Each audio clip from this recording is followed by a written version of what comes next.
So here's my idea. Turn All-Stars into a version of what this season is, fresh meat, where half the cast is rookies, like real rookies, and bring them in again. And you have to do like 6 years on the challenge, 6 or 7 seasons. And they have to mentor these rookies. They get paired up similar to they're doing this season. They can change the way they do it, obviously, to make it entertaining. But the rookies that are really good and entertaining and that the fans seem to like, you move them to the flagship. And if they do go on the flagship, then you keep them on the flagship. If they don't, then you cut them loose, right? But that way you have a constant feeder, and that keeps the challenge more interesting, because me and Karina were talking about this. As much as we love the Vacation Alliance, them being in there 4 straight seasons, it was the same thing every season, and just stopped being fun. Yeah. Because it was the same storyline. It was like, oh, well, Tori's got all these connections with like Josh and Casey, and it was like, same story, same gameplay. And her ex-fiance is here, so... It just happens to be partnered with her best friend. Yeah, shocker. No. Oh, no, that wasn't done intentionally. Yeah, I'm excited to see everybody split up. And new people coming in hot. Yeah. So, question. Do we want to talk about the live and what was said in the live before we even get into that? Yeah, I will definitely jump into that. Okay. But really quick, are we starting now? I figured we're all talking challenge before we get into the actual recap, but we're kind of talking shit. So here's my question about all of this. Obviously, with episode 1, we all know that the episode opens literally directly right into the daily. And what really threw me off was there wasn't even any kind of recap, like last week on, kind of thing. There was nothing like that. So my question is, what's the point in doing like an episode 0? Right. Why wouldn't that have just been episode 1 and then this be episode 2 and then so on and so forth?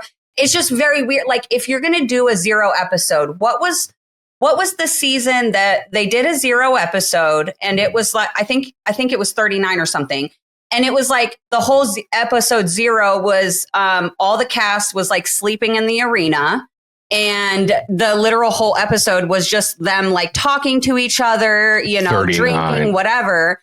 Like, that's fine for an episode 0 because it doesn't actually affect the storyline. It wasn't anything important. This episode 0 affected the storyline. And so not only did they do that, but they promoted the show as starting with this episode. So a lot of people didn't even know about episode 0. And so they turn on episode 1 and they see all these things and they're like, wait, how were partners picked? And I'm getting all these messages and I'm like, you have to go back and watch episode 0. Well, why would they name it episode 0 if it was actually something you're supposed to watch as part of the story? I'm like, I don't know. I don't make these decisions. Because they had to fuck it up at some point. There was a lot of premiere parties set up for last night being the opening of the season, or the Wednesday night being the opening of the season, and it was already 1 episode behind.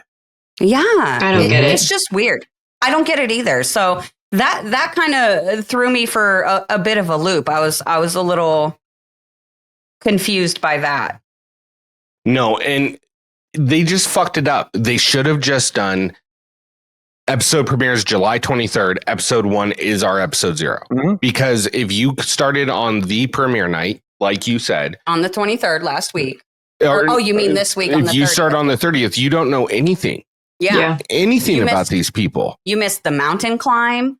You missed the pairings. You missed a lot of the social game. You missed, like, there was just, the whole reason why Aviv and Jeremy are even paired together, because Jeremy had his choice of whoever he wanted. Literally anyone, because he came in first on the mountain race. And, so it's just a lot of things went into it. And I get that, and obviously we'll get into the twist that gets dropped on us at the end of the episode once we get there.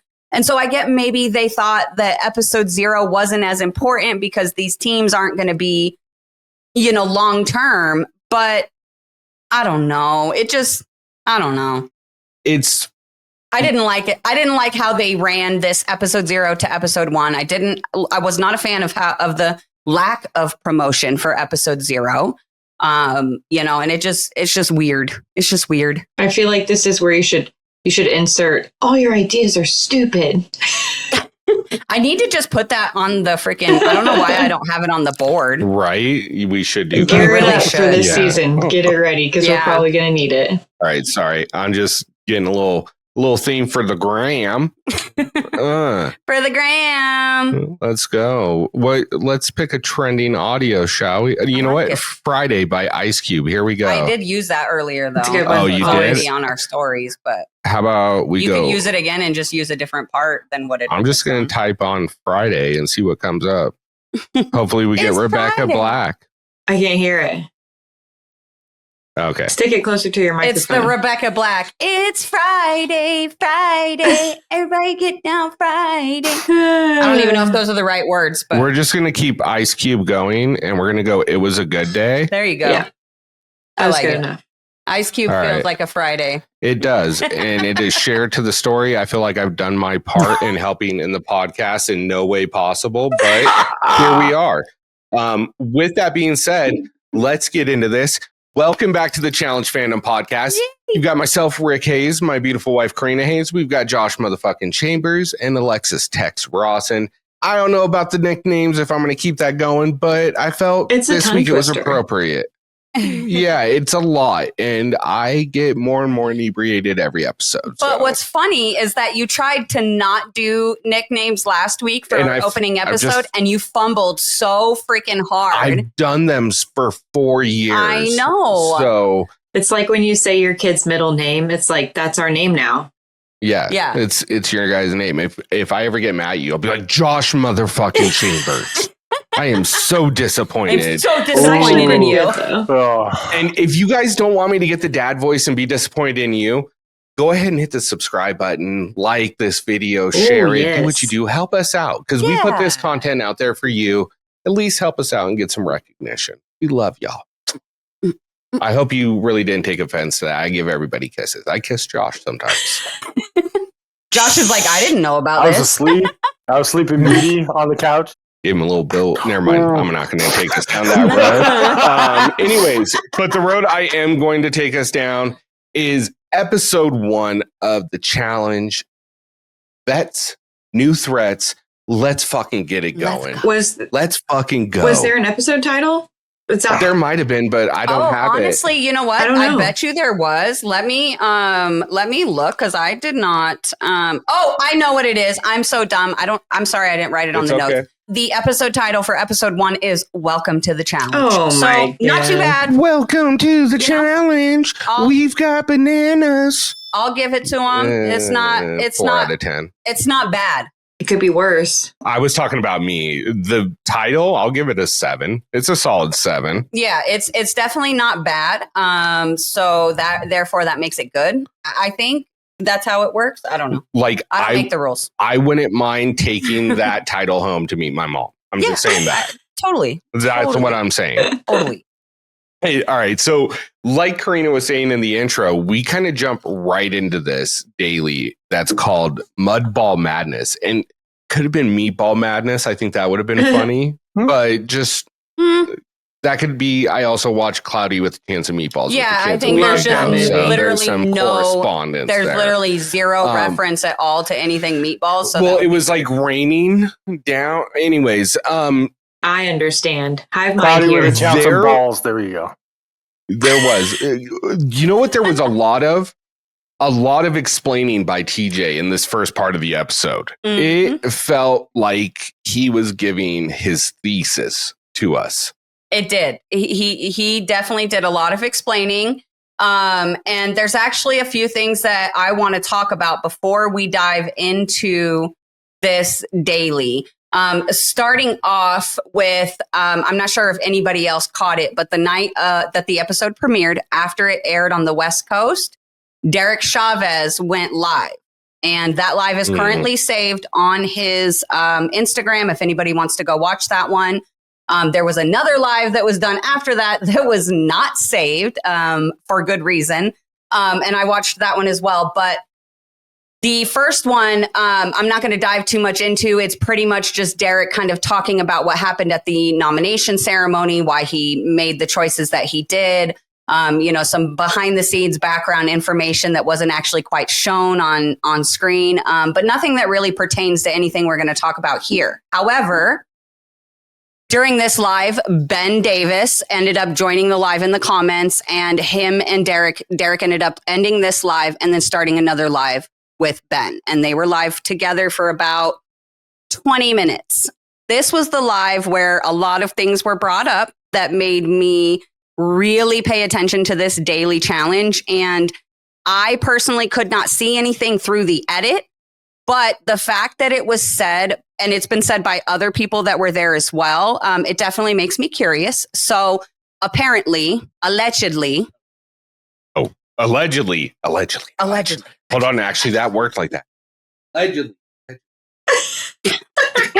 Anyway, so allegedly, there was a water truck that was driving in circles around the mud pit, spraying down where they would have to climb up. Right at the top of the incline and then down. Just kind of like how they do at a motorcycle track in between rounds. Yeah. Just to keep the ground wet, to make sure it stays difficult because it was very hot that day, blah, blah, blah, blah, blah, whatever, right? However, according to Derek Chavez and Ben, the truck barely, if ever, touched Bananas and Dee's lane. Now, it's hard to really tell by just looking at how wet the walls are when everybody's running up. It's really, really hard to tell. So I'm not going to really comment super hard on this because I don't know if it's, it could be true. It could be half true. It could literally just be, Ben and Derek were both a little tipsy that night. And so it literally could just be them being a little salty about losing. You know what I mean? So it could be a variety of things, but I just thought that was important to kind of bring to the table and just kind of be aware that those things are being said by numerous challengers that were there. And that live actually was not saved on Derek's page, so you can't go watch it because Ben said some shit. Ben was drunk and he said some shit he was not supposed to say. Dang. And you could just see Derek back there like, oh my God. Rookies. Okay, so spoiler after spoiler I have a problem with that though. If that's a part of the daily, why not show it unless it's that? The only thing, one who really wants to see a giant water truck going in circles. If it's a part of it, yes. But to the producers, and that's why this is all allegedly, if you look at that overhead drone shot, it's not like it's a perfect circle pit. It is at a weird angle where they'd have to get there. And there would be some areas that would not be as equally covered. Right. With that being said, when you told me this earlier, it's interesting. And I said that because 2 days ago, I randomly hopped on TikTok. I don't go on TikTok that much, but I came across a video just on my feed from, I think his last name's Zach Rance from BB16, Big Brother season 16. And if you watch Big Brother that season, he was the entertaining guy. He was the one keeping the story moving. Yeah. And they got to this part, OTEV, where you have to go up onto this platform that's at an incline and you go up to OTEV, he gives you a clue, and then you have to go find it out in the yard. You have to find the answer. It'll be on like a little tag or something, and you have to go find it and then bring it back to him. But what he said is he got placed in the one area where you could see all the pieces and where they were. And production specifically told him to take that spot, not just everybody line up. Right. And he said it wasn't like they let me cheat, but they gave me an advantage. Right. And that's kind of the thing, and I think that we've touched on this a lot, is that I don't necessarily think that the show is like rigged, but could I potentially maybe see production giving a little bit of advantage to people that they know will keep fans watching throughout the season? Yes. Yeah. And it would be a good business move, Is it a coincidence that Johnny Bananas went home first on a show about dating, but won his first challenge on this season? Just had to repair that reputation a little bit.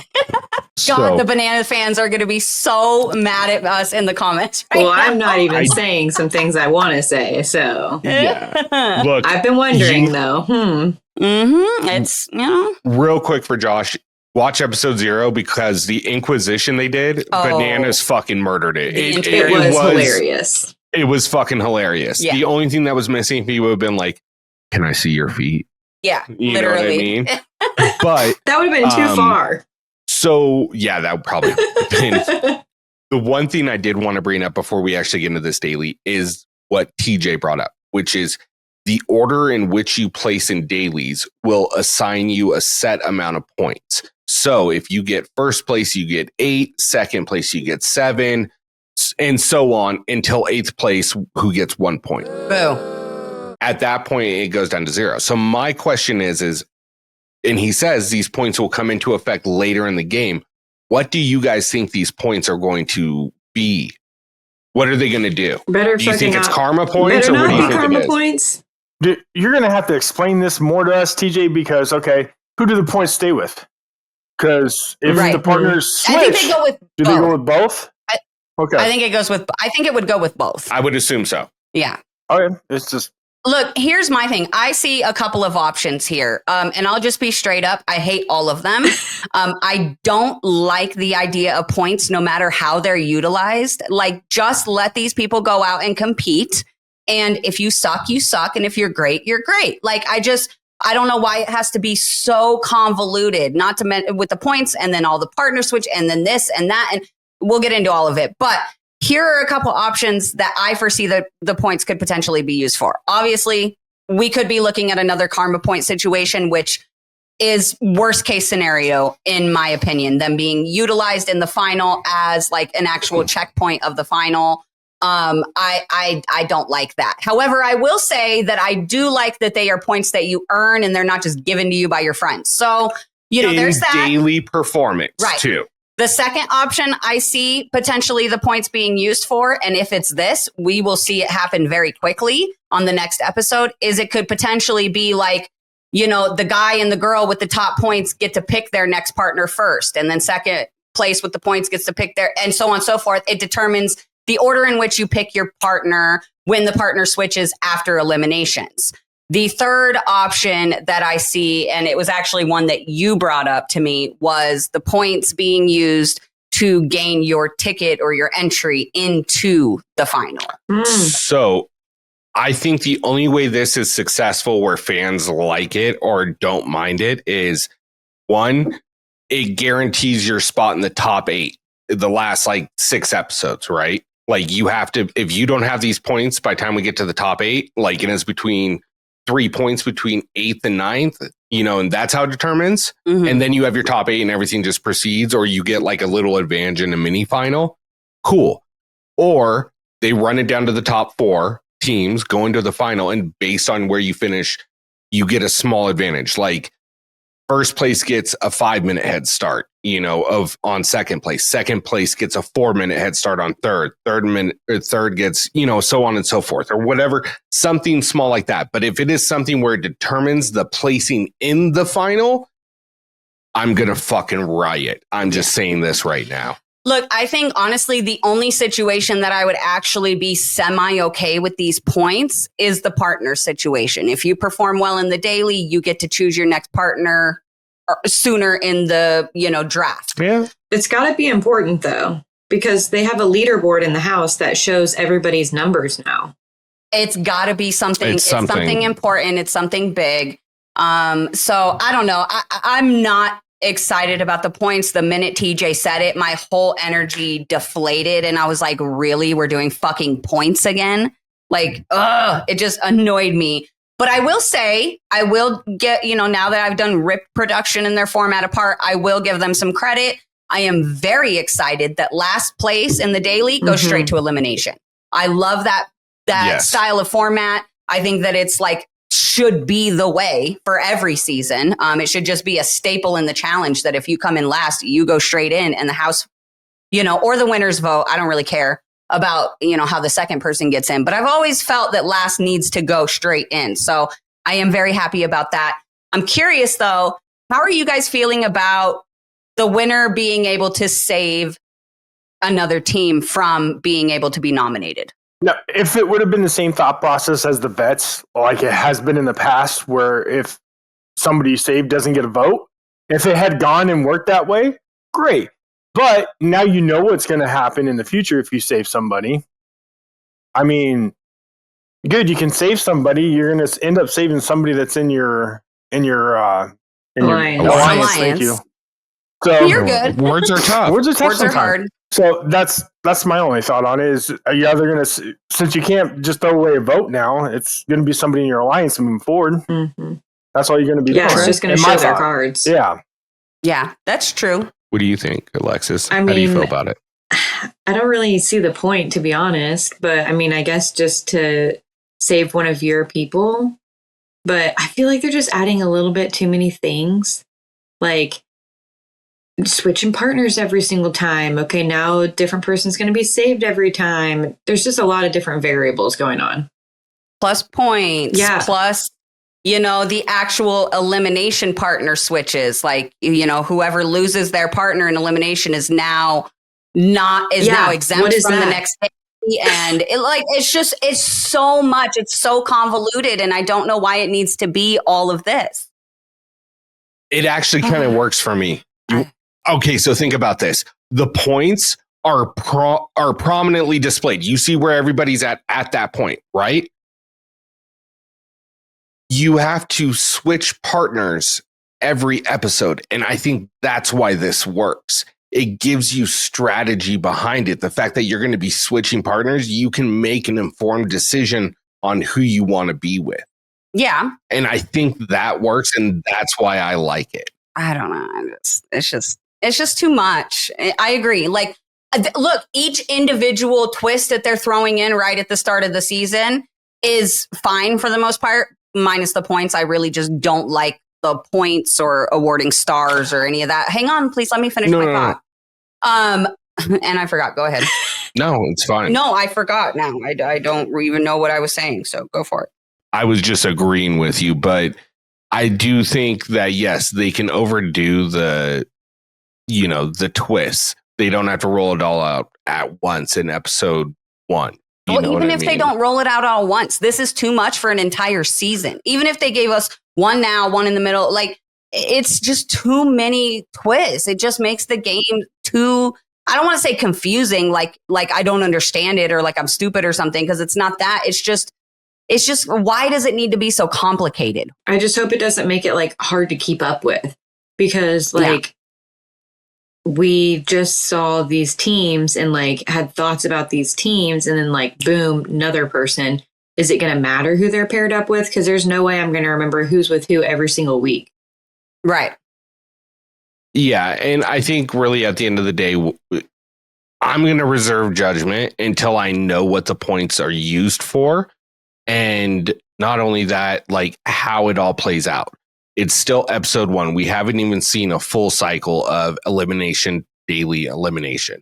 I'm holding grudges. I know you're holding grudges. That's what you do. But holding grudges. I'm going to give it the opportunity because like, I don't want to sit here and say, oh, this is going to happen or it's way too much, because I haven't even seen a full cycle of how it plays out. So I want to see how that goes. And then I'll give my final judgment on it is kind of my way of looking at it. Well, we have to have talks about it. Somebody's got to say something about it. So I say it sucks. But you can say it's great when you're ready, I guess. But well, I mean, it's just like right now it sucks. How do you say it sucks when we don't even know what the points do? I don't care what they do. I don't like it, period. I don't care what they do. Like I said, there's one situation where I'll be like, okay, fine. But even then, it's just like, why? What's the fucking point? Like, why? And maybe that's what it is. I don't have a why. Why must it be all of these things? All of these things. It's just, whatever. It doesn't matter. Let's get into the daily. We're already 30 minutes into this and we haven't even fucking gotten out of the intro. Well, I mean, the daily's pretty simple. They have a helicopter that drops balls into a pit. You're fucking latched onto your teammate and you have to go down a muddy hill, grab a ball, each grab one, bring it back up. Different balls have different points. Colored balls have different points associated. Blue and gray are 5 points each. Gold is 10 and red is 1, I believe.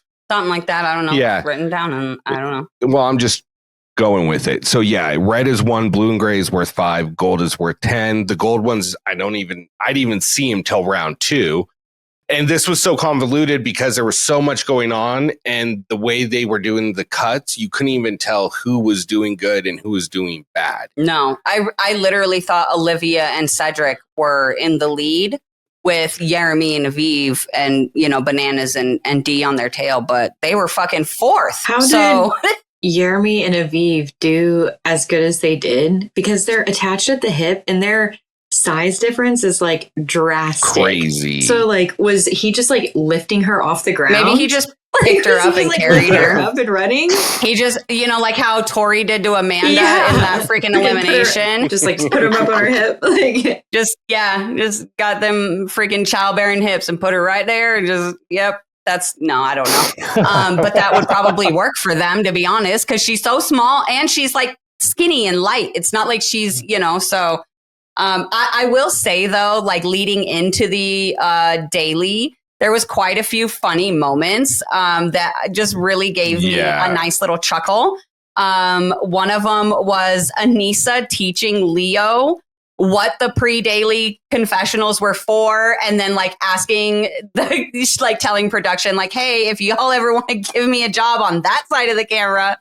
And then my other favorite one, of course, was Fat C and a little teammate, and he had her backpacked up just like Johnny Bananas, and it was just it was so great. I loved it. Good. I loved it. Who was Michaela's partner? Oh, is that Will? Is it Michaela's partner is Will? Yeah. Yes. Yeah, I think it's Michaela and Will with the blue balls, and then we also had our little mini Kendrick Lamar up there. Blue confessing to admitting that she is just a hater at heart. And I was like, oh my God, every time this girl talks, I freaking love her more and more. Like, yes, get your hater on. I am here for it. I love it.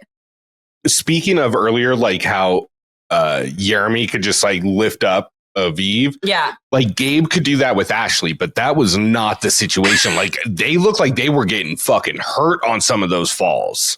That shit was wild. He was like falling on her. Yeah. Yeah. Well, and the thing is, it's the first time we watched the episode and Ashley was like, if this man falls on me again, I'm done. I'm dead. I'm out. That's it. And I was like, bitch, what are you talking about? You're the one that fucking fell and tripped him and he just happened to roll on top of you. Stop falling over and he won't fall on you. But then when I rewatched it, no, he was the one falling every time. He was the closey one. And so I was like, okay, I take it back. Poor Ashley.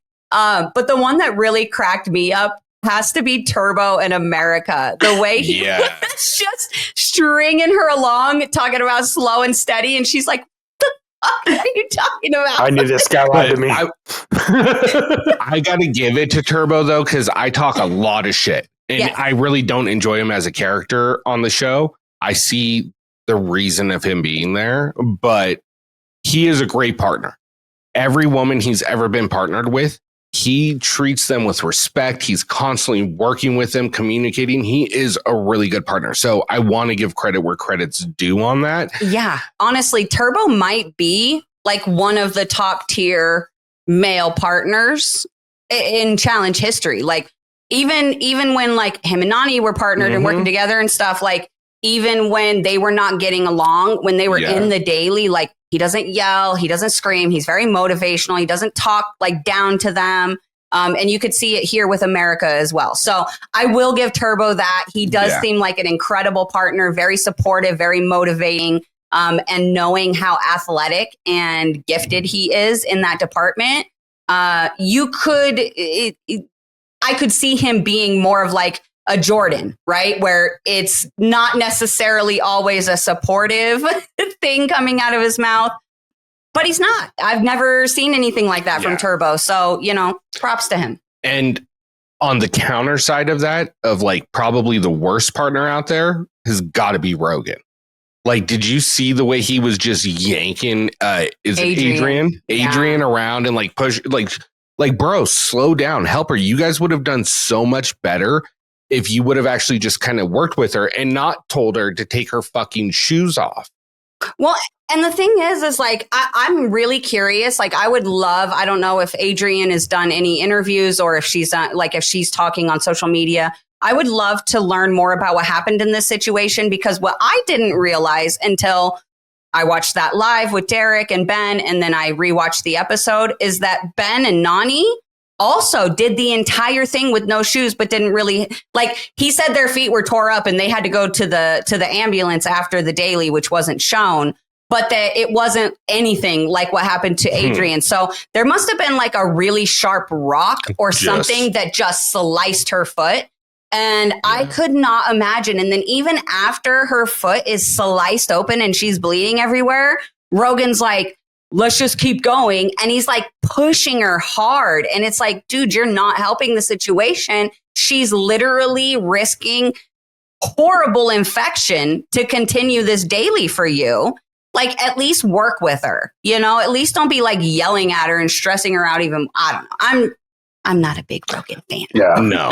And he's just never shown that he can work well with a woman as a partner in anything we've seen him do, whether it was War of the Worlds 2 with the way he handled the relationship with Dee, and that blew up. He got lucky. He won that. Yeah. The way he handles any relationship, like the one he allegedly was in and cheated on the day he got to fuck in the house on this season with Izzy. 4 years. Probably not the best role model, but entertaining sometimes. Sometimes. Anyways, back to the counter side. One of the best male partners, I think, too, is CT. But it showed how good his partner was, Tay. Yes. Like the way she handled this situation. Well, and I was about to say, like, I think this is the very first time in history that the roles have been reversed on CT, where, I mean, I know he had the issue getting up the mountain with DM, but it wasn't like he was out of shape, right? It was like they were running a final. They freaking were on day 2. They just did the ice bath, frozen glacier ice bath thing the night before, whatever. So I think that's a little different, but I think this is the first time CT's ever been in a partnership where he's actually kind of the anchor in the partnership. But just the way not only Tay is handling it, but the way CT is handling it as well is just great. Massive props to them both. And seeing the way that Tay handled this and the way she performed, the way she was talking CT up, like, hey, it's okay. Just, take your time. It's all right. Let's go. Like, it'll be okay. Very patient, very motivating with him. It's honestly piqued my interest with her massively, because at first, episode 0, we didn't really like see or get a whole lot from her, even in the interrogation. And so I haven't really been like looking at her for anything, but after this, I'm like, hey, there might be something there. So, and maybe it's a bias because she's nice to CT, but... Well, you got CT laying there, giving her all the props, thanking her for getting him through that daily. That says enough for me. Like... That's karma, though. Karma coming back, like, when he needs it, because he's been that motivator for people. And this girl, like, doesn't even know him. Yeah. Yeah. Well, she might. I don't know. Maybe she's a fan and she, Well, somehow she knew exactly what he needed at that time. Yes. Yeah. And the thing with CT is once he recognizes it, we know enough about who he is as a person that he's already in the house working on this. Trying to get better after this because he doesn't like this. And well, we've already seen him, and I put the photos into the episode 0 edit last week. I'll put them up on screen right now again for anybody watching on YouTube right now. But I mean, he's already back in shape. His jaw is cut tight. He's, looking slim and looking good. So I don't know. I feel like we are going to see CT again, and we might have another CT championship coming our way in the future. So I'm going to just kind of glaze over round 2 because they drop red and gold balls. Everybody kind of goes at it. You can't really tell anything the way they have it edited. You really can't. The only comment that I want to make, and I just want to address it really quick, and I've seen it around everywhere online. The fucking ring lights in the confessional. Yes. I am over seeing the fucking ring light reflection in their eyeballs. I feel like why are we using... That's what would happen to me if I sat in front of a ring light. Like, you guys get to sit in front of a ring light because you don't have glasses, but if I had a ring light, you would see that in my glasses. But that being said, we're a very small podcast. Like, this is a massive production company, and you guys are using a ring light. Yeah, like, that's true. What the fuck is going on here? Like, what? Did you blow all the budget on the fucking Mario super poses? Like, I don't. I'm curious. I just don't understand. Anyway, sorry. You may proceed. One last thing I want to shout out about this in the daily is Derek K, because he mentions it. He's 7 months out of an ACL surgery. Dude, and meniscus. Watching him go up and down, that made me nervous. Yeah, it made me so nervous. And the heart it shows it, and that we already know he has is just incredible. Dude, Go ahead, Josh. Watching him do that again, because that's where he got hurt on the last season he did, was with dirt, with mud. And then watching, as soon as he fell, I was like, oh, shit. Yeah. No, it definitely made me nervous. I just want to throw out, yet again, another big props shout out to Lekka for taking care of our man DK and just being cool with him. Like he said, she's a high level athlete. And he knows that he was the one kind of being the anchor in this daily. And so he was feeling guilty about it. But none of her confessionals or her attitude in the moment or anything gave me any kind of hint that she was upset with him or anything like that. It seemed like she was being very supportive and motivational and like understanding of what he had gone through 7 months earlier. So, major props to her for being such a good partner to our man DK there. I like them as a team, and I wish that they were staying as a team for a little bit longer. Agreed. Some of these teams I really wish were going to stay together longer. I wish they would do a double agents kind of thing instead of everybody change partners. That's true. There are some teams I'm very, very sad to see splitting.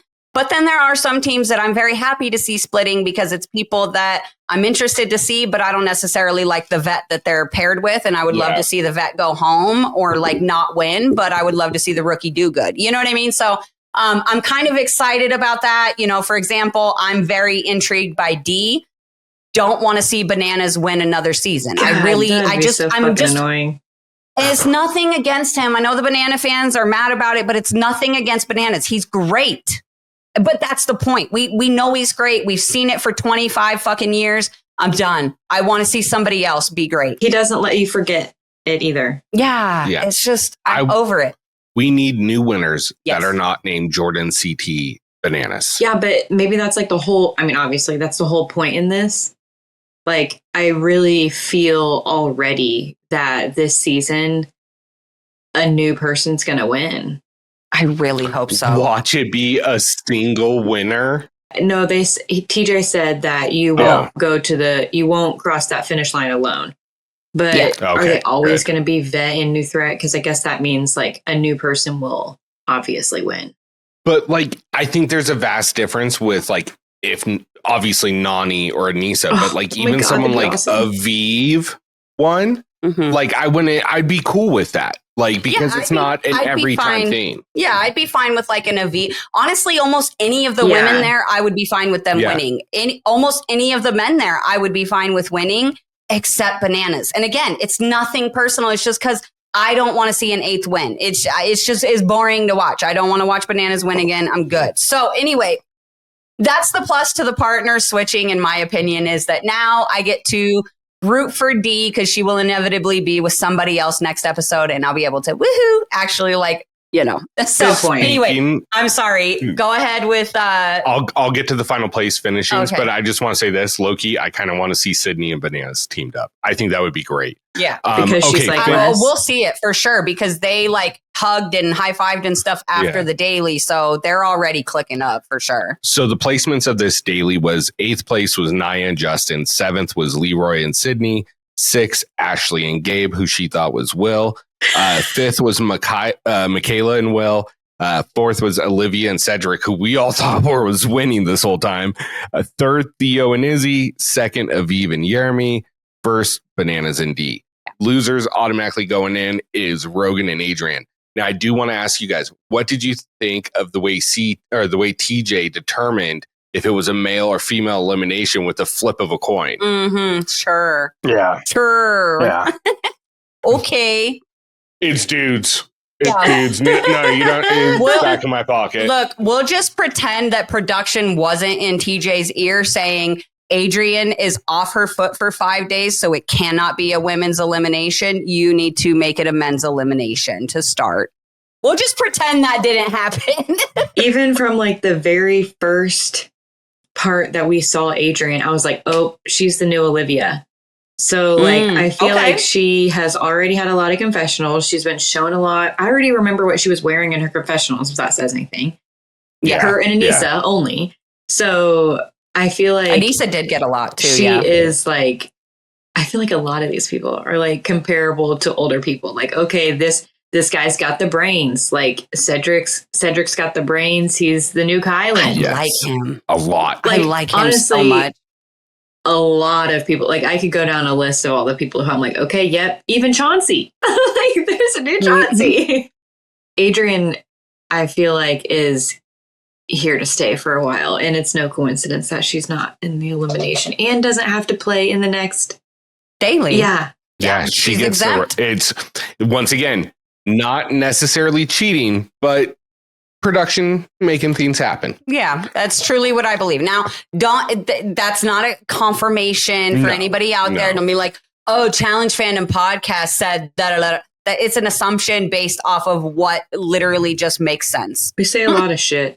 So did you want to bring that up? That's up to you. Yeah, I think it's interesting. If you guys want to see just I'll put the screenshots on screen so you guys can see exactly what we're talking about while Rick explains it, but go ahead. And you can also go watch it yourself. We can put up the timestamps of where it happens on the episode. But long story short, at the very end of the daily, when TJ's explaining how the nominations and the voting saving how Bananas is going to save someone, if you watch the back and forth, as you're looking at all the scenes with the cast, the sun is setting, but still clearly very in their face. You see people going like this, all that. And the way TJ's positioned, the sun is still hitting one side of his face, but the side being filmed is in like the natural shade. But in the middle of one of the cutbacks from the cast to him, he's literally in the middle of his sentence. So it's not even like a whole different topic.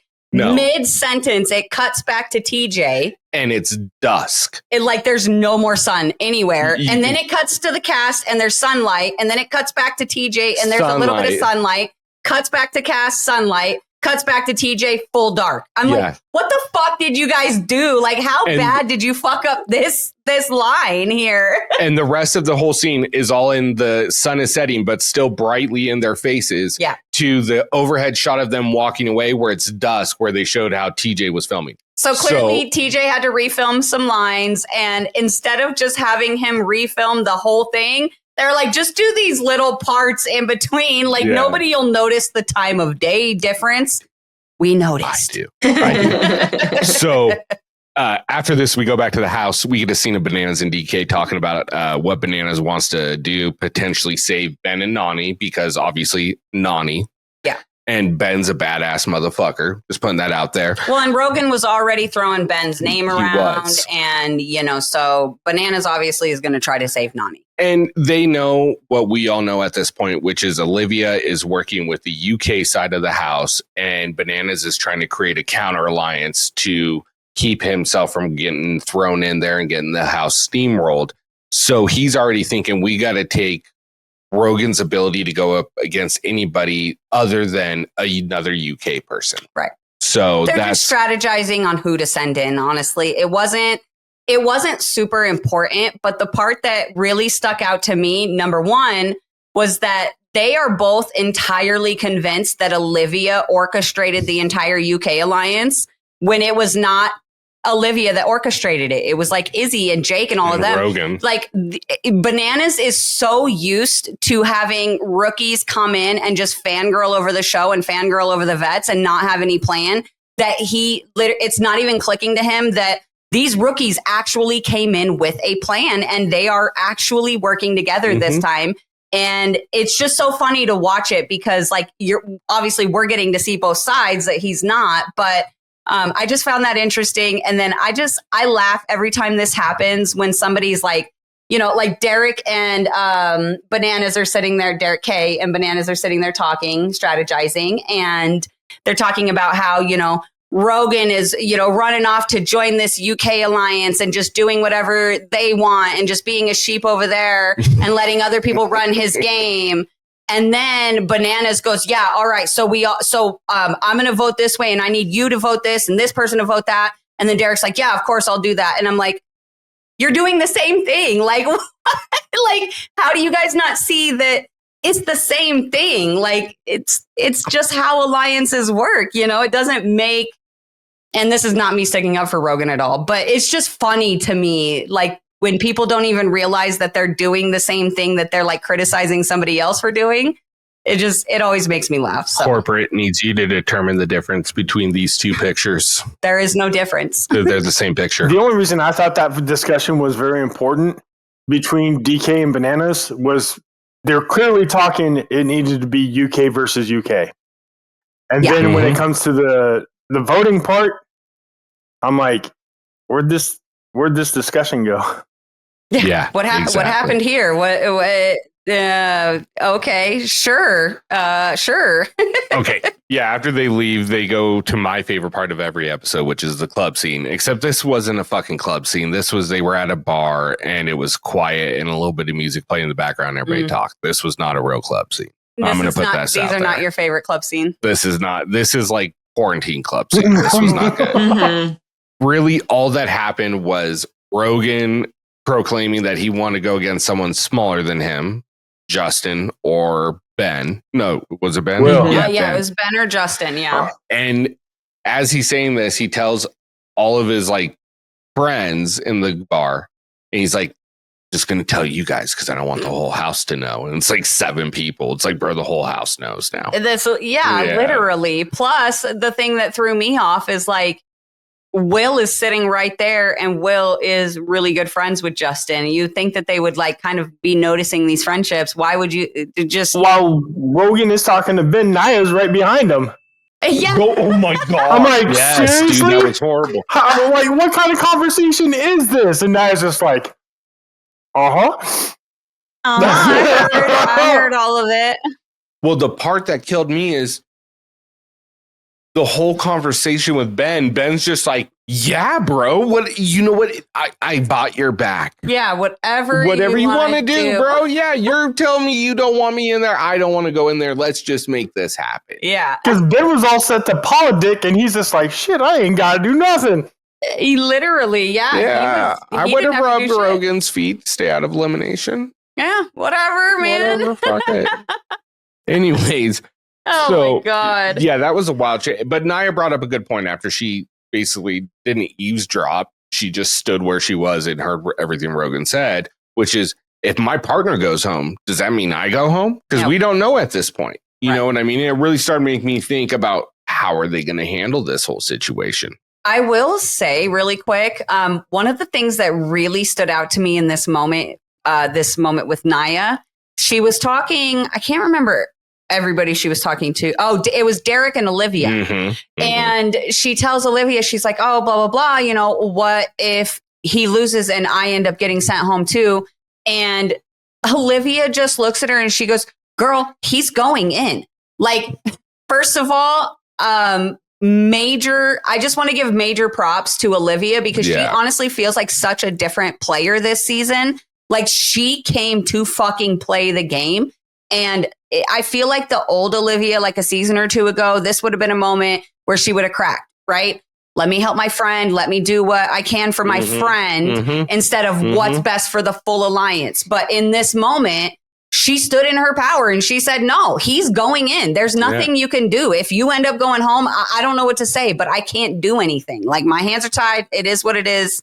I'm sorry. Hopefully you don't go, And so I know I feel like it might have come off like kind of cold and maybe a little bit callous to some people, but I actually really enjoyed this moment with Olivia. It just kind of showed me that she is taking this season very seriously. And I love to see it. If anyone can handle hearing the truth, though, it's Naya.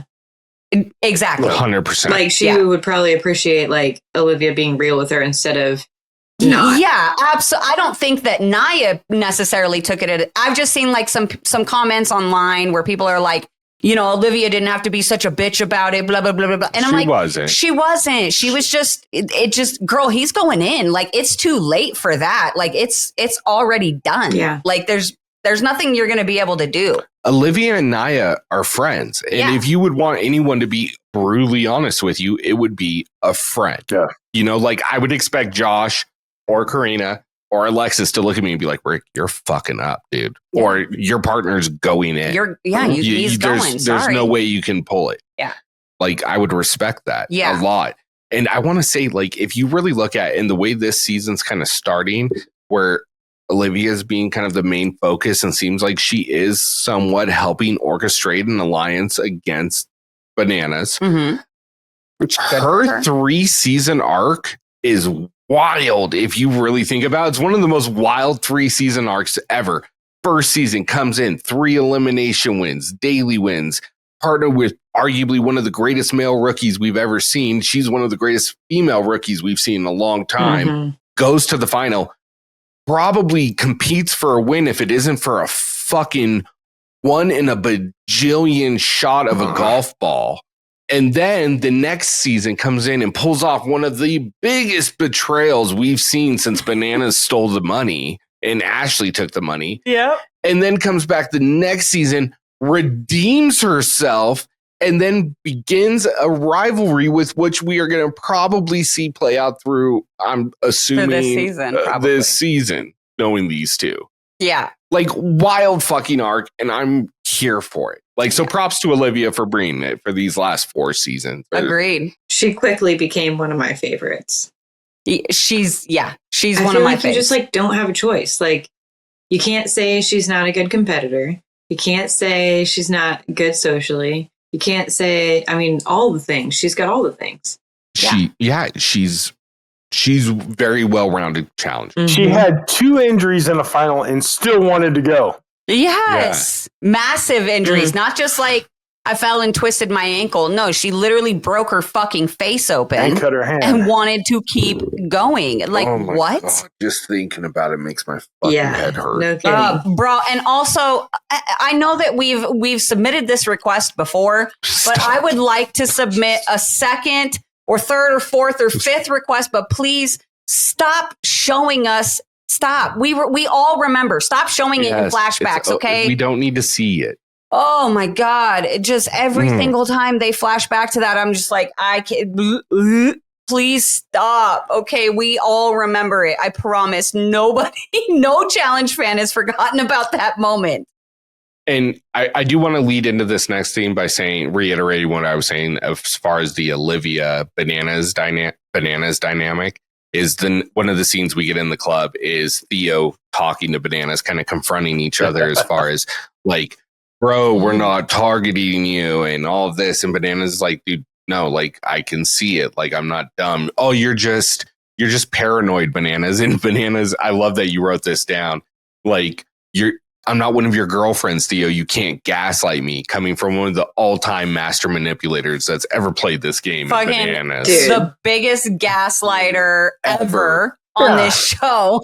I have a theory about this whole thing, and I said it last season, maybe the season before. I think Bananas truly had a thing for Olivia, and now he's just like so butthurt, and now she's like going to try to get him out of the game, and his feelings are hurt. So now I feel like he's taking it out on Theo and like making a comment like that. Come on. Yeah. I just think Bananas has set himself up for failure based on the fact of the track history that we've seen on the challenge of who she's associated with. And they're usually tall, dark, and handsome, as they say. So, well, you mean Nelson? And just Nelson's about 6 foot. Theo's 6'6". Theo's probably like 7 foot 2. Massive, just huge fucking human. So like, well, and just kind of leaning into that, I just want to point out something that Rick actually pointed out to me. Is it's so funny if you really pay attention, and it'll especially happen in scenes where Bananas is standing next to somebody who's taller than him. When they film Bananas shots, they'll kind of film him from a downward angle upwards so that he looks taller because Bananas bigger. pretty short compared to some of the other people on the cast. So like Rick noticed it when him and Theo were standing next to each other in the club, and he was like, what? They're filming Bananas like kind of from a downward angle because of the height difference. Yeah. But if it was Troy and fucking Theo, like it was in World Championship, they showed the fucking dynamic. Yeah. You know what I mean? Mm-hmm. So anyways, after that, we get into the house deliberations. Oh, wait. So not even house deliberations. They go back to the house that night. Justin has found out from Will that Rogan wants to go against him because he's the smaller guy. And he's the cheerleader, so he's going to be easy to beat, The whole fucking stereotype. Yeah. Derek starts having a conversation with Justin, and it's one of those moments that's really sweet and endearing because if anyone knows the position Justin's in right now in his rookie season, it's Derek. Mm-hmm. You know what I mean? Yeah. And that's kind of what he tells him gives him some really solid advice, and it was a great scene. And then he promises that he will not say Justin's name. He promises. I'm like, immediately I was like, Derek, what are you doing? Bro, look, unless it's a pinky promise in the challenge house, it doesn't count. So maybe he meant he promised him until the end of the day. Yeah. Yeah. It's a 6 hour. It's a Corey promise. Yeah. Yeah. But we're not voting for 12 more hours. You got 6 hours. Yeah, you get 6 hours of me not saying your name, but we vote in 12. So the next day, we get the scene of the vets, most of the Americans having a conversation. It's like Ashley, Leroy. It's a bunch of them. Aviv, Nani. Yeah. It bounces between rooms as well. But they're basically just trying to figure out how Banana should figure out who he's going to save. Strategizing. And they have the idea that whoever he saves, Leroy's idea is that person cannot vote. And he specifically says, there's no way TJ will allow a team that's saved to also still have a vote. And so Bananas is like, cool, great, let's do that, right? And my thought, like, in the moment, I was like, this seems like a bad idea. And then once everything went down, all I could think to myself was, how does a challenger as seasoned as Bananas do something so stupid on the first, there's a reason that majority of the vets have like the strategy of not doing anything crazy on the first elimination because they don't know how the game works yet, right? So you use that first elimination to just throw it away so you can see how the game is going to pan out. But Bananas really, they really wanted to make this move and, really stick it to the UK alliance. And it kind of, I don't even want to say kind of, it did fully backfire on them. Yeah. And, so it just, I don't know. It was one of those things where I was like, oh, Bananas, you're smarter than that. Like, why would you do that before you knew? Why would you do that before you heard it from TJ's mouth? You never take that big of a risk on the first week. No. You just, like I said before, we haven't even gone through a full cycle of daily elimination. So you know how the game's somewhat being played for this moment in time. Also, but I just feel like you're going to listen to Leroy, who just put points against him in the last season because he just didn't understand what it was for. I'm sorry. Suddenly he's figured out all the ins and outs and can predict what the game is going to be in the future. And Bananas is taking his word after he just voted against him last time. I totally forgot to bring this up, but it's funny that you say that because I had that same thought early in the episode. At the end of the daily, Leroy walks over and looks inside Bananas and Dee's bin, and then he looks at the camera and he's like, that's my dog, or that's my No, guy, that's what he said. He goes, that's my dog. That's my dog. They're best fucking friends when literally last season, bro, you kind of fucked him. I was just like, nah, okay. Whatever. That's in the win. What ifs? Do what you got to do to win, Leroy. Do what you got to do. So also part of this whole meeting, they're trying to figure out how they're going to make it a UK matchup if they can get the votes right. And they decide they want to make it Jake, Kara's partner, go in, who's also a close friend of Rogan. Kind of fucked up, but it's a vet move. It's what vets do. And look, it happens, it happens a lot. So I don't know. I feel bad. excuse me, I feel bad when people have to go against like family members or friends or whatever, but that's the name of the game, you know? I'm just saying, I listened to the interview he had with the official podcast today, and he said he's not BFFs with Jake. That he like only knows him because of this, and like met him here, and they just like became. They make it seem like they were friends beforehand. I know, everybody said that, and even Kara was like, "That's his best friend." Yeah, and it's like, oh, okay, these are the best friends that have been curated this season. But he said, like the rivals. "I'm not that close with him." So maybe it was like that's his best friend, like in the house. That at that point in the season, maybe they were one of that. They were working out all the time together or something. I don't know. They passed by each other one time and said, "What's up?" Best friends. Best friends. Ride or dice. Rivals. All Stars 5. I mean, they're pulling for anything these days. Yeah, exactly. But anyway, so nominations, really? No, just real quick about Rogan saying like, "Oh, we're not best friends." I don't know how much I believe that because later in the episode he tells Izzy he fucking loves her. So just putting that out there, and they've known each other for like 6 days. I did notice that too. She didn't say it back either, which I thought was super gangster. Like she G'd up on Rogan all season. Like she got the D and still didn't pick him as a partner, which was his whole goal. And she freaking just, took it all in, but he didn't really seem to be getting too much like of the actual gameplay out of it that he wanted. And then he tells her he loves her. She doesn't say it back. I was like, damn, girl. I'm glad he's going because I don't want him to mess up her game. I like her and I want her to go far. So he needs to not even be. Yeah, agree. The only way she could have won that scene if she would have pulled the Han Solo. I know. I would have been like, fuck. Damn. I got a new winner's pick. My new favorite, yeah. But anyway. All right. So the plan is Bonanza is going to save Theo as an olive branch to try to take out his vote without knowing what's going to happen. They get into nominations. He saves Theo and Izzy. And then TJ tells them still can vote. The person saved still gets a vote. And the freaking just the look on everybody's face. Wah, wah, wah.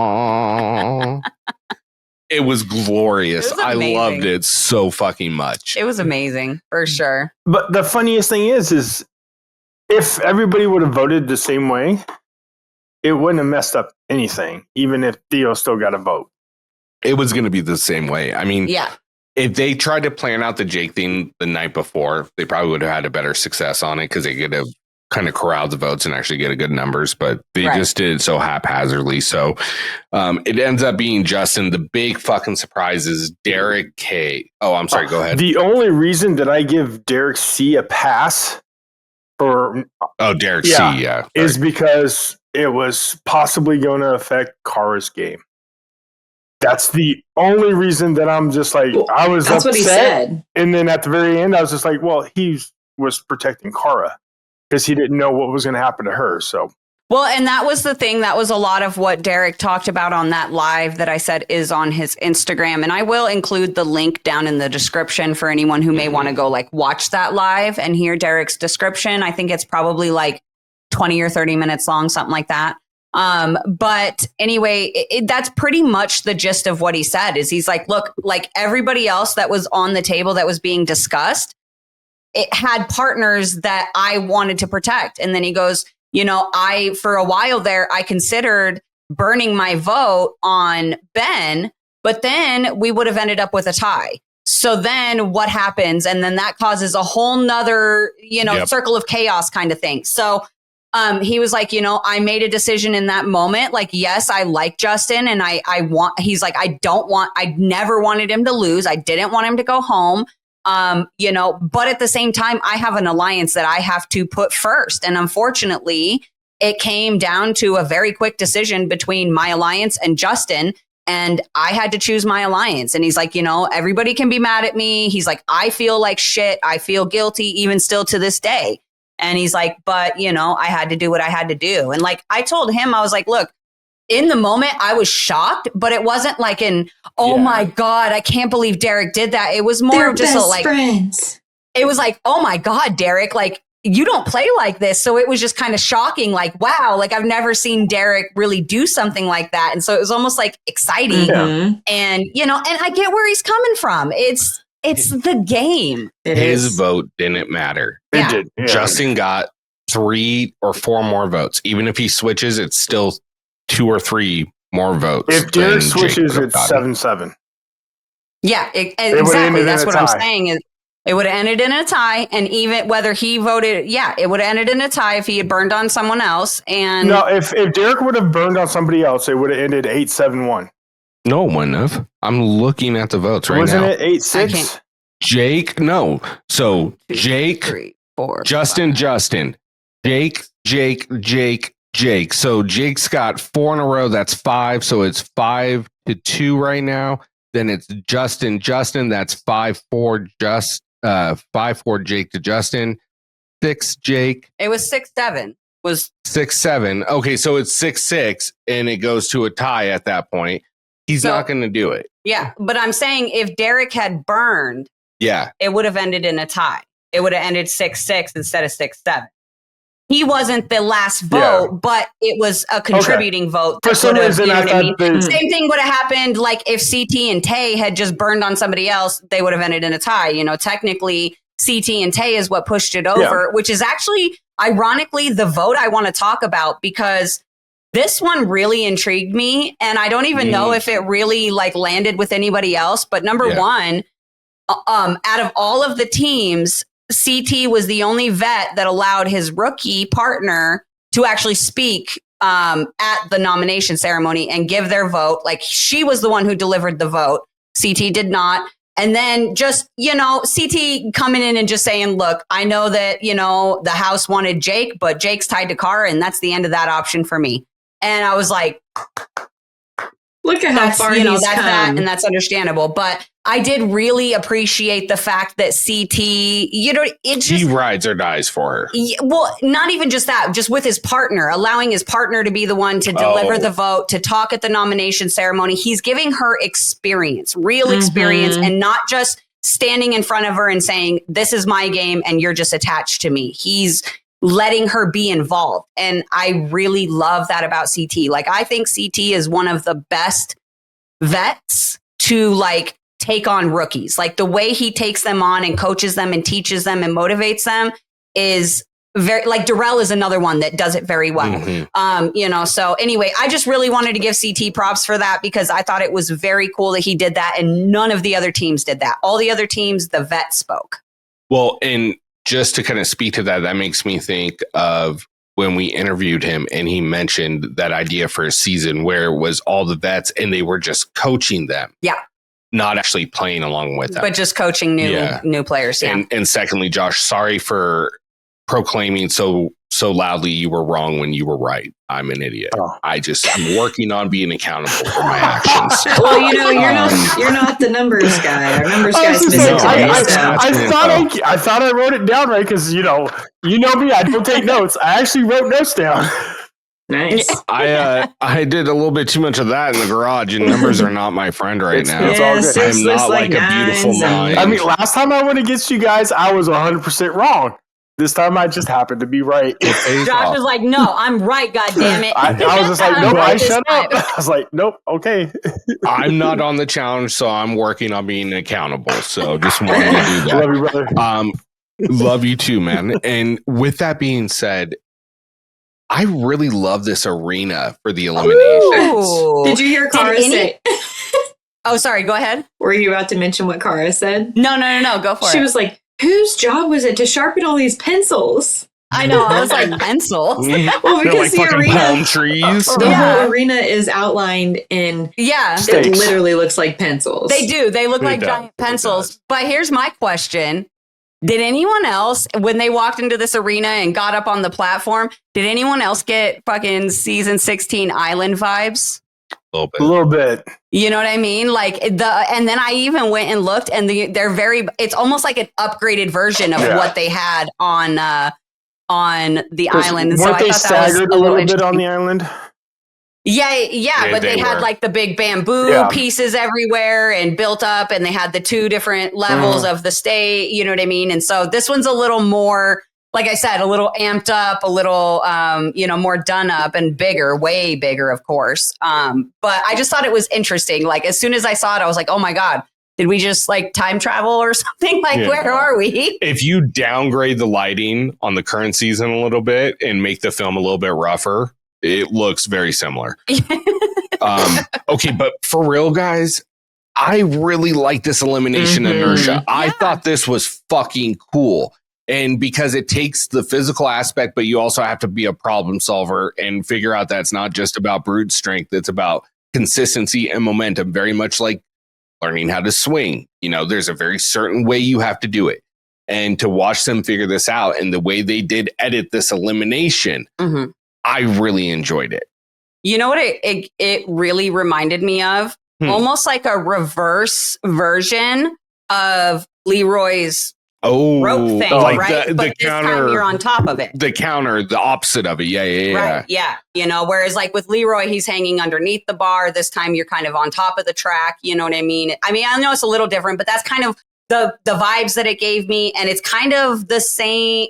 It's the same type of concept, right? You have to keep that momentum going because like he had to get over those humps. You know, Leroy had to get over the humps with the rope thing. And that's where Jay kept getting caught. And, so I thought that was just kind of a really neat little twist on that elimination. Because I always like that elimination, even though like Leroy just dominates it no matter who he goes against.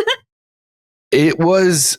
I just really liked it. It was different. It wasn't a fucking puzzle, but it required brain power. Yeah. I really liked it. Obviously, we get Justin versus Rogan. Rogan, I thought was going to kind of run through this just because of his size, but then I remembered the hill. Rogan also looks like he gasses out early and doesn't have the strongest legs ever. If you remember Vendettas, looks like he might have skipped a leg day or two.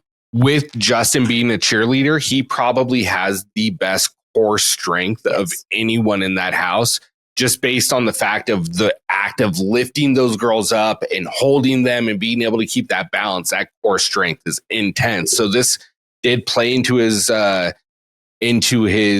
realm a little bit. But I thought it was ironic that we gave Bananas so much shit about making a decision without knowing how the game's being played.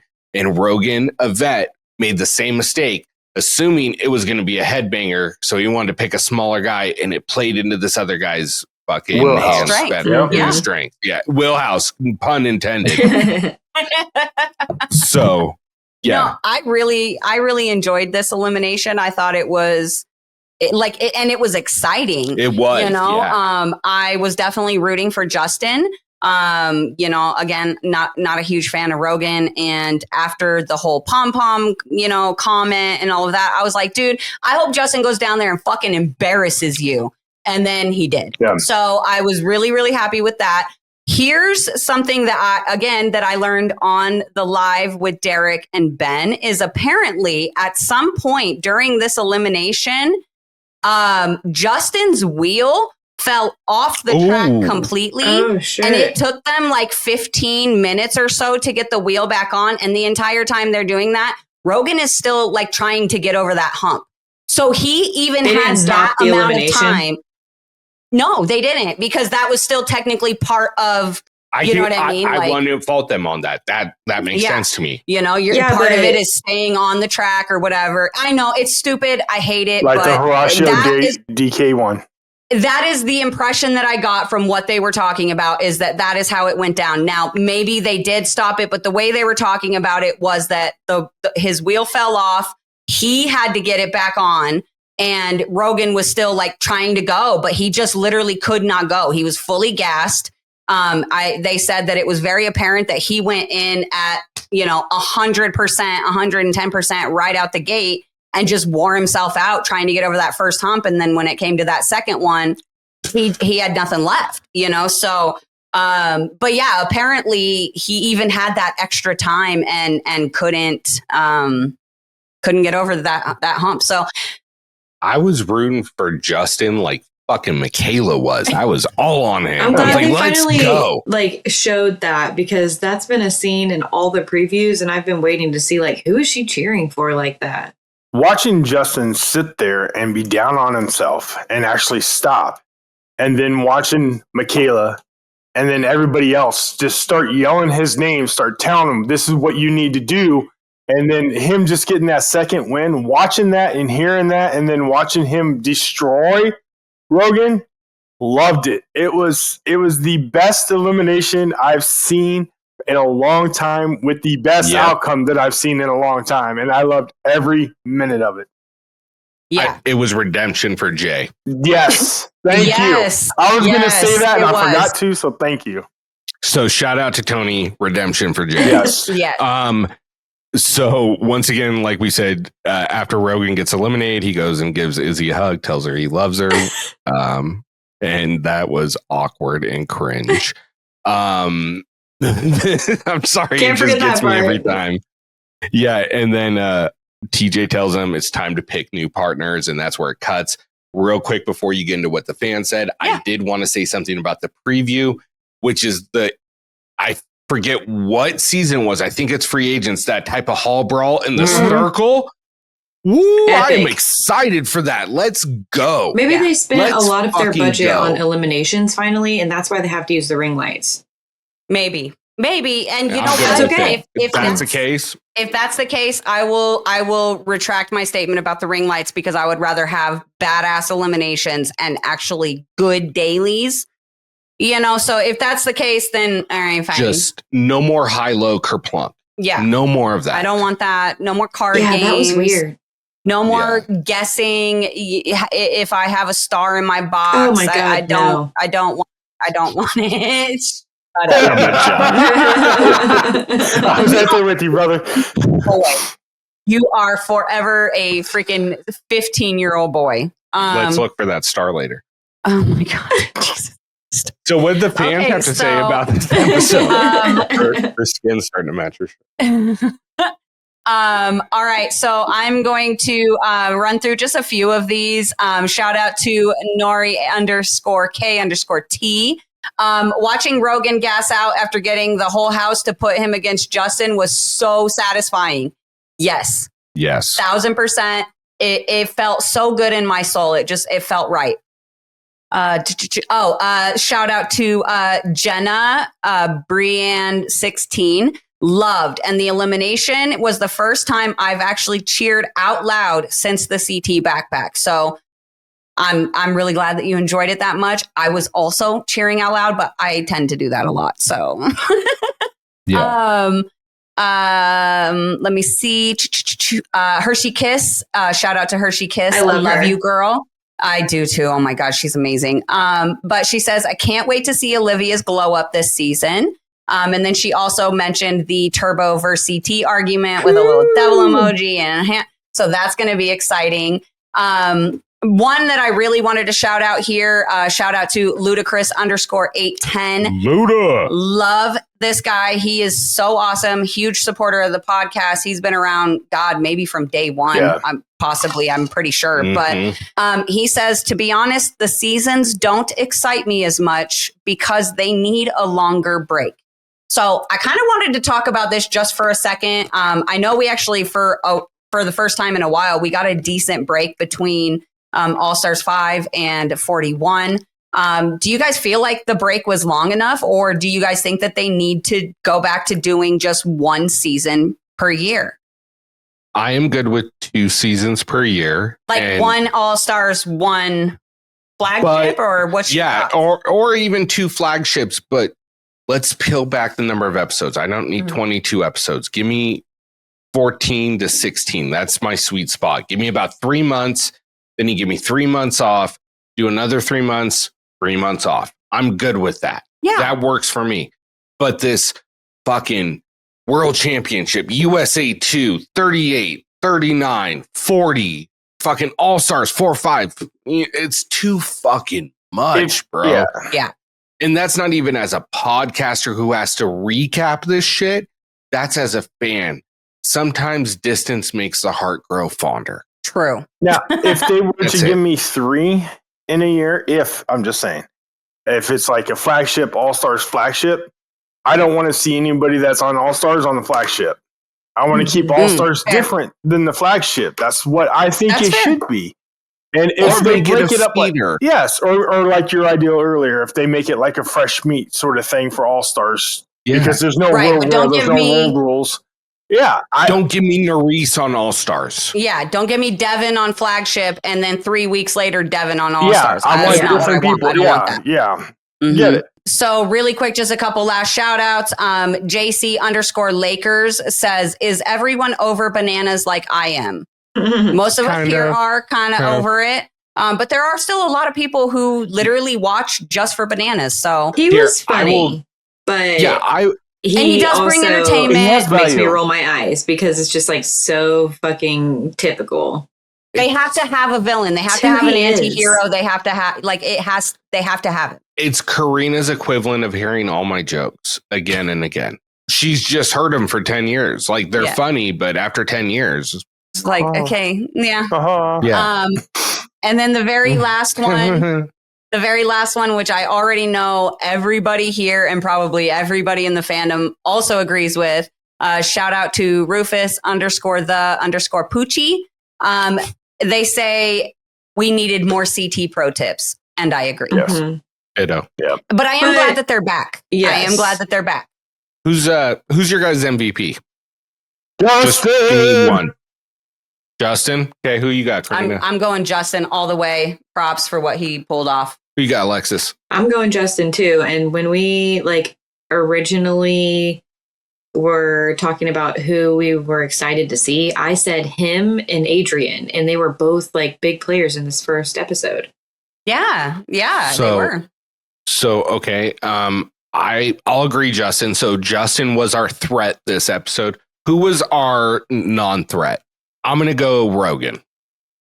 Yeah, I mean, I don't know, because Rogan, was able to pull the vote he wanted. So I mean, I think that counts for something. So I'm going to do a throwaway vote on someone who didn't go into elimination and also didn't necessarily do the best in the daily. I'm just going to throw mine to Ben for this week. Okay. What? I'm hive-minding. Yeah, he was not a threat in the daily. And, I'm just saying, he Rogan didn't really have to do anything to get off Rogan's list. He literally just walked up to him and smiled and, so. Rogan made himself a non-threat in the elimination, though. Before that, he was a huge threat.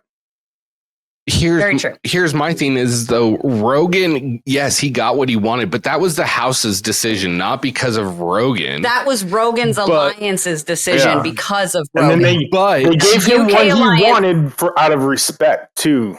But that could have been anyone. It didn't have to be Rogan. It could have been anyone in the UK alliance. They were going to swing that vote that way. But with that being said, even though he got what he wanted, he got fucking made to look like a fool in the elimination. I just feel like... And then told a girl he loved her after fucking less than 1 week. How is he not the LVP? I just feel like giving the MVP to the elimination winner and the LVP to the elimination loser is too easy and cliche. Okay, fair enough. So I got to go a different way. All right. Fair enough. Alexis, who's your LVP or your non-threat this week? I'm just thinking of who was honestly not very important in this episode, and I'm going with Rogan came in last. I'm going with Will. Fuck. Oh, Will. Okay. I don't think I even know what Will looks like. Now, when I hear Will, I think Gabe.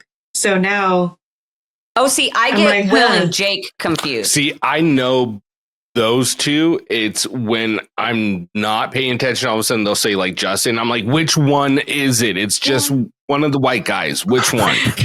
I want to change my answer now. Yes, I agree. I want to change my answer now because now you're wording it as LVP and Ben non-threat. Yes, Ben is not a least valuable player. So I now have to change my vote. And the more I think about it, I mean, Rogan lost the daily. And lost the elimination. He got his ass kicked in the elimination, made all those fucking, stupid jokes about Look at him. He's got that Justin smug look on his being face. It's just too easy to whatever. I'm gonna give it to Rogan. You can't say LVP and then me stick with fucking Ben as my vote. You told me you want something clever instead of just MVP and LVP. So threat and non-threat. But I know, but non-threat is different than least valuable player. But I just mean that. But that's the meaning behind it, is least valuable player. But just let me bask in this. I want to know what it feels like to be for a little bit longer. Oh yeah. What it feels like. No, I want to go. I'm done with this episode. This episode is over. Rogan, bye. This episode is over. Good night. So who's your LVP or non-threat, Alexis? I'm sorry. I was so caught up in being right, I didn't hear. I said Will. Well, fair because enough. He was just like kind of non-existent this episode. That's fair. Okay. That is fair too, because I think it was, actually, shout out to Say Baby. I love this girl, but one of the comments she had left is she said they still aren't showing Nani and Will. Did they even show him on screen at all? So, I mean, that's fair. He literally is being questioned whether he's there.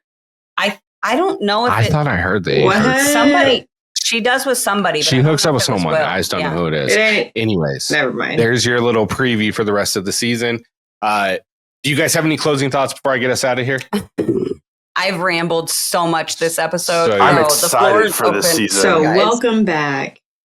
Yes, I am excited too. I'm still excited. There's things I'm apprehensive about and I'm like not so excited about. But I'm keeping an open mind. We'll just leave it at that. Agreed. So let's just keep it pushing, see how it goes, and enjoy it while we got it, because who knows?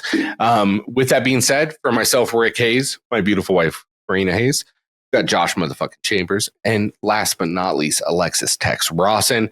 We want to thank you guys so much for tuning in. We really do appreciate it. If you happen to stick around this long, you should like the video. It's been almost 2 hours. Just Come on. Click the button. It's free. And subscribe. Doesn't cost you anything. It doesn't cost you anything, but it means the world to us. It helps us a lot. And if you're listening on Spotify or Apple Podcasts or wherever you get this at, just give us a follow and maybe a 5-star rating. Like I said, it means the world to us and it lets us know you're out there. With that being said, all the love from me. I hope you guys have a great day or night, whatever it is for you. I'm rambling. Good night. See ya. Bye. Peace. Deuce, my boy.